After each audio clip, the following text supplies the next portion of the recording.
Hello दोस्तों और मेरे प्यारे बच्चों, कैसे हैं आप लोग। सी इंटर का रिजल्ट आया।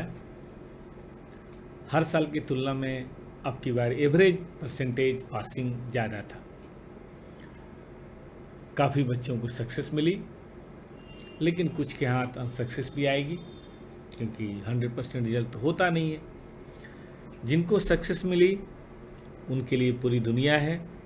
आप अपनी ट्रेनिंग के लिए जाएं और आप अपनी ट्रेनिंग करें, ठीक है। लेकिन अगर सक्सेस नहीं मिली तो फिर हम टीचर, हम गार्जियन का रोल भी यहाँ पे आता है।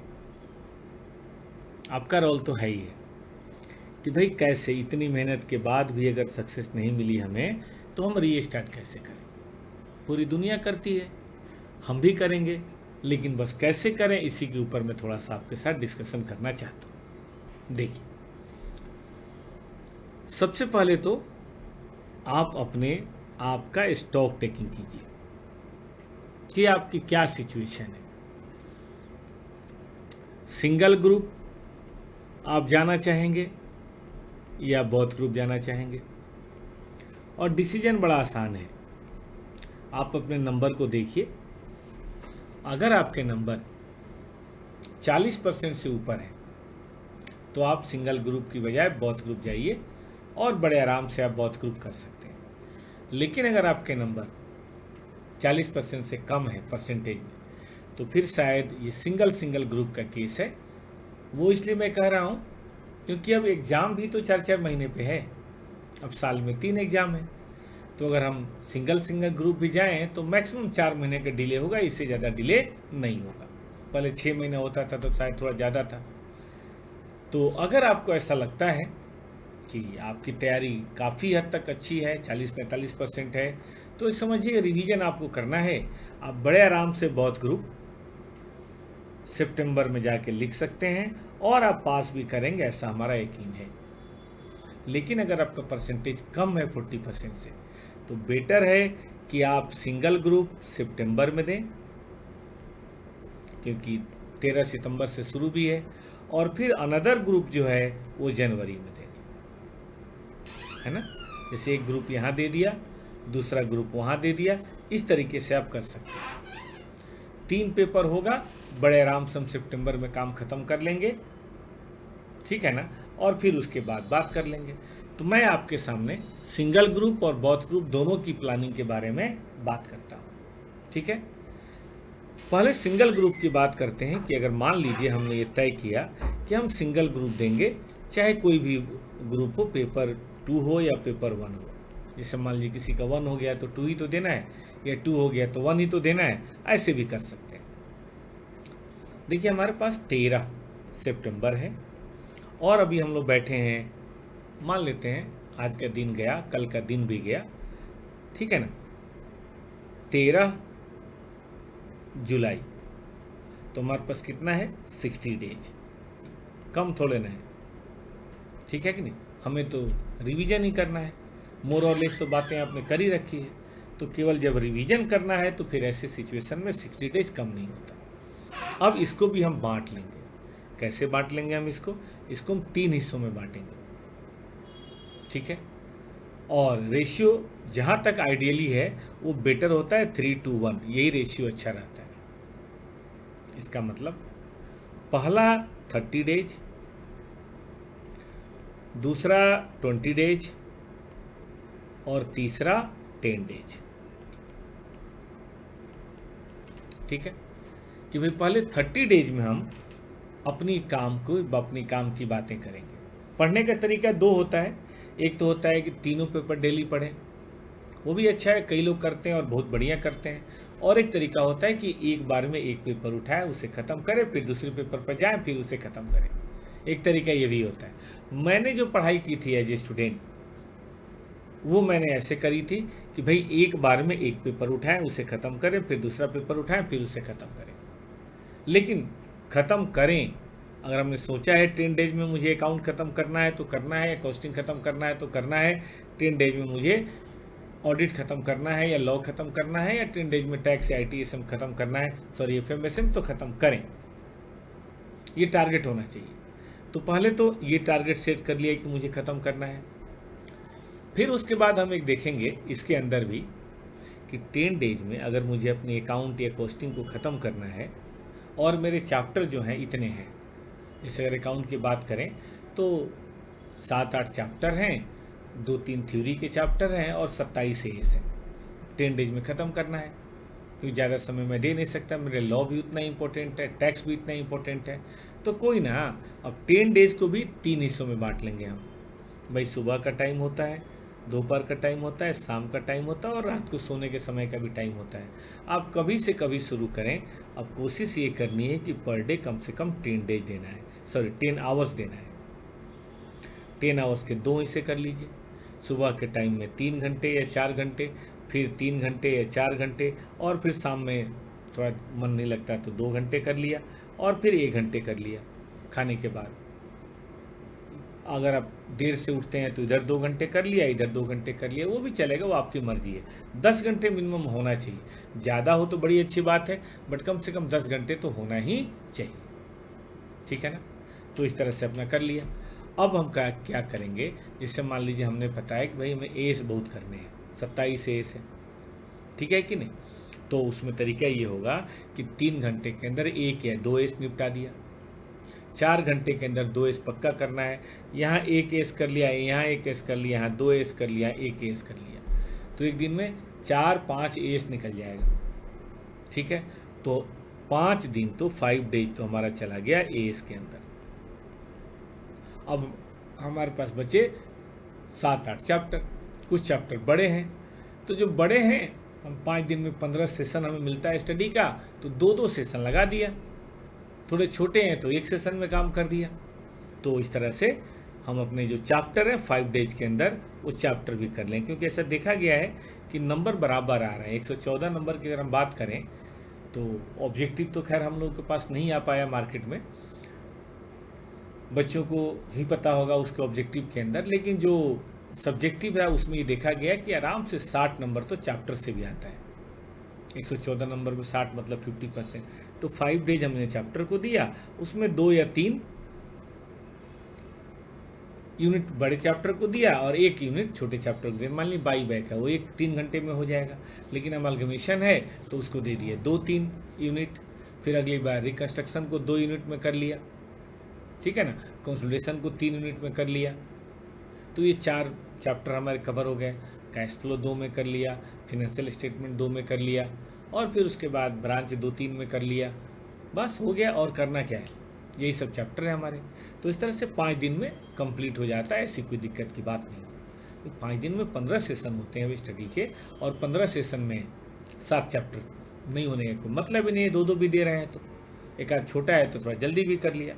ये रही अकाउंट की बात। लेकिन ये अगर 10 डेज कॉस्टिंग करना हो, ठीक है ना, तो बीइंग ए कॉस्टिंग स्टूडेंट मैं आपको बता सकता हूँ कि अगर 10 दिन में 30 सेशन आपके पास है, 10 दिन का मतलब 30 सेशन होता है ना, 3-3 घंटे का, 3.5-3 घंटे का, तो 30 सेशन के अंदर बड़े आराम से 14-15 चैप्टर हैं, थ्योरी मिला के हम कर सकते हैं। वहाँ भी 2-2 दे दिया, हालांकि उसमें जॉब बैच है, थोड़ा कम समय लगेगा, ठीक है ना? ओवरहेड थोड़ा 2 की बजाय 3 दे दिया। तो इस तरह से करके हम कॉस्टिंग हो या अकाउंट हो कर सकते हैं। अब ये तो हुआ प्लानिंग, इसको बोलते हैं ना बजट। लेकिन प्लानिंग से कुछ बात बनती नहीं, उसके अंदर कैसे करना है। प्लानिंग तो करनी ही करनी है, बगैर प्लानिंग के तो बात बनेगी नहीं। लेकिन प्लानिंग के अंदर की बात थोड़ी सी करते हैं। जैसे मान लीजिए मैं एडवांस अकाउंट का स्टूडेंट हूँ या कॉस्टिंग का स्टूडेंट हूँ, तो उसको कैसे रिवाइज करें, हाउ टू रिवाइज। देखिए, इसका रिवीजन प्लान ऐसे होना चाहिए कि आप ना कॉन्सेप्ट की कॉपी लीजिए, और अगर आपके पास नहीं है तो मैंने अपने टेलीग्राम के ग्रुप पे, जो टेलीग्राम है ना, CA inter toppers, CA inter classes, एक पब्लिक है, इसके अंदर सभी हैंड रिटेन नोट्स डाले हुए हैं। इस टेलीग्राम पे जाइए और हैंड रिटेन नोट आप डाउनलोड करके फिर अपनी कॉपी में लिख लीजिए, हो जाएगा। 2-2, 3-3 पन्ना है, आराम से पढ़ते पढ़ते लिख लेंगे और क्वेश्चन करेंगे, काम हो जाएगा। तो सबसे पहले कॉन्सेप्ट की कॉपी अपनी खोलिए, और जो कॉन्सेप्ट्स हैं उन कॉन्सेप्ट्स को आप रीड कीजिए, थोड़ा बढ़िया से रीड कीजिए, अंडरस्टैंडिंग करके रीड कीजिए, ऊपर वाले को याद करके रीड कीजिए, ठीक बात है कि नहीं। रिलैक्स होकर रीड कीजिए, हंसमुख होकर रीड कीजिए, पॉजिटिव फ्रेमवर्क से रीड कीजिए। आपके दिमाग में बात आ जाएगी कि भाई देखो ओवरहेड में कौन कौन सी बातें हमें ध्यान देनी है, या एबीसी कॉस्टिंग में कौन सी बातें ध्यान देनी है, या बाईबैक में कौन कौन से रूल्स हमें ध्यान देने हैं, या कंसोलिडेशन में हमें कौन कौन से रूल ध्यान देने हैं। इस बात का हमें गहरा आइडिया हो जाएगा। उसके बाद हम अपनी स्टडी मटेरियल आपके पास है या पास्ट ईयर जो भी आपके पास है, आप स्टडी मटेरियल लीजिए। टॉपर्स की बुक है तो और अच्छी बात है, इसमें ग्रेडिंग करके दिया हुआ है। खैर जो भी आपके पास है स्टडी मटेरियल आईसीआई का है, उससे निकालिए और उन क्वेश्चंस को, हर ग्रेड के हर तरीके के क्वेश्चंस को बनाने की कोशिश करें। कैसे? ऑडिट करके बनाइए मत, बनाएंगे तो समय लग जाएगा, फिर 2 सेशन में कंप्लीट नहीं होगा। एक बात आप जान लीजिए, बहुत गहरे पढ़ने से अच्छा है 4 बार थोड़ा कम कम पढ़ना। याद रखिएगा एग्जाम पॉइंट ऑफ व्यू से।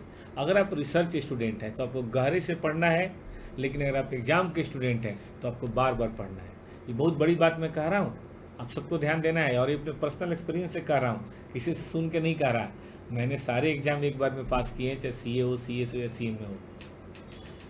हम कोशिश ये करते थे कि ज़्यादा बार पढ़ें ताकि चीज़ें रिकॉल हों, ये नहीं कि एक ही बार पढ़ें। हम कौन सा रिसर्च पेपर पढ़ने बैठे हैं सीए इंटर में। हम जब सीए बन जाएंगे, जो हमारा एरिया होगा, जो डोमाइन होगा, फिर करेंगे ना वहाँ रिसर्च। वहाँ तो जितनी किताबें पढ़ेंगे, जितना हम अपनी सेल्फ स्टडी करेंगे, उतने बड़े चार्टर्ड बनेंगे। लेकिन अभी पहले चार्टर्ड तो बने, बड़े चार्टर्ड बाद में बनेंगे। तो मैं फिर से कहता हूँ, बार बार पढ़ना इंपॉर्टेंट है। इसीलिए आप क्वेश्चन पढ़ें और उसके आंसर को स्टडी मटेरियल या अपनी कॉपी पे ऑडिट करें। ठीक बात है कि नहीं। हाँ, अगर बनाने की फिर भी इच्छा हो तो कोई बात नहीं। अगर 20 क्वेश्चन है तो उसमें से 10 क्वेश्चन को सेल्फ राइटिंग करके आप कर सकते हैं। राइटिंग करें और फिर बाद में आंसर से टैली कर लें। तो इस तरह से 10 दिन के अंदर बड़े आराम से हो जाएगा। मैं कह रहा हूँ आपको हो जाएगा। रही बात लॉ की और ऑडिट की, तो देखो बच्चों, अभी समय है। मुझे रिवीजन का टाइम मिला था 1.5 महीने। 15 मेरा मई में एग्ज़ाम था, तो 15 मार्च से मैंने शुरू किया था और मई में मेरा एग्ज़ाम था। तो अकाउंट कॉस्ट जब ठीक से हो गया तो लॉ और ऑडिट ही मेन प्रॉब्लम थी। तो लॉ और ऑडिट के लिए हम लोगों ने क्या इस्तेमाल किया था? नोट्स अपने, मतलब सी इंस्टीट्यूट हो या जिस भी टीचर से आपने पढ़ा है, उनकी जो डिटेल नोट्स है उसको हाथ से समरी करके लिखिए। मैं एक बार फिर कहूँगा, हाथ से समरी करके लिखिए। मैं दिखाऊं कैसे कर सकते हैं आप? आइए मैं एक छोटा सा एग्जाम्पल दिखाता हूँ अकाउंट का ही लेके। जैसे मान लीजिए सेगमेंट रिपोर्टिंग है, ये ऑडिट का कोई चैप्टर है, वैसे है तो अकाउंट का। तो मैं क्या करूँगा, इसके अंदर ना ये मैं पढ़ लूँगा, इसको मैं कुछ नहीं करूँगा। मैं सीधी बात करूँगा बिजनेस सेगमेंट किसे बोलते हैं, और मैं लिखूँगा कि भाई ऐसा कंपोनेंट है जो इंडिविजुअल प्रोडक्ट सर्विस देता है, बट किताब पे मार्क करने से काम नहीं चलेगा। कॉपी पे इस बात को लिख लूँगा, subject to different risk and return, बस हो गया। कैसे नोट्स बनाऊंगा मैं बनाऊंगा कि भाई देखो बिजनेस सेगमेंट, और पूरा नहीं लिखूंगा मैं, क्योंकि इतना समय मेरे पास नहीं है, 2 ही महीने टाइम हमारे पास। ये हमारे पास एक डिस्टिंग्विश सिंबल, जितना आप समझते हैं। देखिए ये नोट्स आप किसी और के लिए तो बना नहीं रहे, अपने लिए बना रहे हैं, जिसको मैं बार बार पढ़ सकूं। डिस्टिंग्विशेबल कंपोनेंट है ऑफ इंटरप्राइज, ये सब लिखने की जरूरत नहीं है। जो प्रोवाइड करता है goods and services which are subject to risk and return, या subject to different risk and return. बस अगर ये मुझे याद हो ना, तो मैं एग्जामिनेशन में तो अपने लैंग्वेज में लिख ही लूँगा ना, ये की पॉइंट मुझे याद हो। इसी तरह से मैं थोड़ा सा चाहे तो एक आध लिख सकते हैं, नेचर ऑफ प्रोडक्ट वगैरह, ये पढ़ के समझ लिया, माइंड में रहेगा। फिर आया ज्योग्राफिकल में, इसमें क्या है? इसमें देखो पर्टिकुलर इकोनॉमिक इन्वायरमेंट है जो दूसरे से डिफरेंट हो, यानी कि यहाँ पे इम्पोर्टेंट क्या है? इकोनॉमिक इन्वायरमेंट जो दूसरे से डिफरेंट। वहाँ प्रोडक्ट और सर्विस था, इसको लिख लिया कि भाई ज्योग्राफिकल सेगमेंट ये होता है जिसमें ये डिफरेंट हो। अब हम सीधे आगे बढ़े और बात किया रिपोर्टेबल सेगमेंट क्या है, तो उसमें लिख लिया ऐसे शॉर्ट में 10% थ्रेशोल्ड होना चाहिए भाई, या तो रेवेन्यू का या प्रॉफिट का या एसेट्स का। अब इतनी बड़ी चीज़ हमने यहाँ फटाक से लिख ली, उसमें याद रखनी है कि टोटल होना चाहिए, है ना। और मैनेजमेंट क्राइटेरिया बस इतना लिख लिया कि 10% से कम में, तब भी पास्ट ईयर क्राइटेरिया मतलब पिछले साल था उसको भी करके देख लिए, ठीक है। और रेसिडुअल क्राइटेरिया वो भी देख लिया, अनएलोकेटेड जो कहीं और नहीं हुआ वो चेक कर लिया, और फिर उसके बाद नोट्स जब बन गया तो ये क्वेश्चन देखा कि बताओ भाई कौन सा इसमें रिपोर्टेबल है कौन सा नहीं है। तो हमने पढ़ा था 10% यानी कि 20, ये है ये है ये है ये है और ये है। इसमें प्रॉफिट जो ज़्यादा हो या लॉस ज़्यादा हो 200 यानी कि 20, तो ये भी है ये भी है और ये भी है। तो इस तरह से हमने क्वेश्चन ऑडिट कर लिया। फिर थोड़ा सा और आगे बढ़े, हमने लिख लिया कि भैया देखो क्या मीनिंग क्या है, किस चीज़ का मीनिंग भाई, सेगमेंट रेवेन्यू का मीनिंग क्या है वो 2-3 लाइन लिख लिया, सेगमेंट एक्सपेंस का मीनिंग क्या है वो 2-3 लाइन लिख लिया। उम्मीद करते हैं आप मैं क्या कहना चाह रहा हूँ आप बात को समझ रहे हैं, ठीक है ना। तो इस तरह से हमने अपने नोट्स बना लिए। किस बात के लिए नोट्स, किसके लिए बनाए हमने, लॉ के लिए। जब लॉ और ऑडिट का हम असाइनमेंट अपना रिवीजन तैयार करें, जो भी आपका ग्रुप हो उसकी मैं बात कर रहा हूँ। जैसे अभी तो मैं 3 दिन की बात कर रहा हूँ, 3 पेपर की, तो लॉ होगा या ऑडिट होगा। एक कोशिश करें एकदम समरी की पॉइंट्स का नोट आप करें। देखो ये बात मैं अपनी तरफ से लेके कह रहा हूँ बेटा, कहीं से सुन के नहीं कह रहा, ठीक है ना, अपना एक्सपीरियंस से मैं कह रहा हूँ। समरी तैयार करें, कोशिश करें कि ये 60 पेज से 80 पेज से ज़्यादा ना हो, क्योंकि ज़्यादा होगा तो फिर आप दूसरी और तीसरी डिवीज़न में इसको याद नहीं कर पाएंगे, और ज़रूरत है याद करने की। आई रिपीट, समझने का काम प्रोसेस 1 में करना है, लेकिन रिवीजन 2 और 3 में मेमोराइज करने का काम करना है, रिपीट मेमोराइज करने का काम करना है। सुनने में थोड़ा ऑकवर्ड लगता है कि सर हम मेमोराइज करेंगे, जी हाँ, एग्जाम में नंबर के लिए मेमोराइज करेंगे। आपका एग्जाम सिस्टम ही ऐसा है जो मेमोरी को प्रश्रय देता है, ठीक है कि नहीं, तो करना तो पड़ेगा। तो इस तरह से ये कर लिया। जहाँ तक सवाल है टैक्स, एसएम एफएम अगर आप कर रहे हैं तो एफएम का तो वही रूल होगा जो कॉस्टिंग का होगा, एसएम का वही होगा जो लॉ का होगा। इसमें भी की पॉइंट्स के आप नोट बना लीजिए, और एसएम की बात कर रहे हैं, और एफएम में कॉन्सेप्ट पढ़ के प्रैक्टिस कर लीजिए, ठीक है ना। लेकिन जहाँ तक सवाल है टैक्स का, तो देखो भाई मैंने जो किया था बता देता हूँ, थोड़ी कमजोरी मेरी रही थी टैक्स में। मैंने टैक्स का नोट्स बनाने की कोशिश किया, मेरे से बना नहीं, मुझे लग ही नहीं रहा था मैं क्या छोड़ूं और क्या नहीं करूं। तो फिर मैंने किताब ली अपने टीचर की और उसको मार्क कर लिया।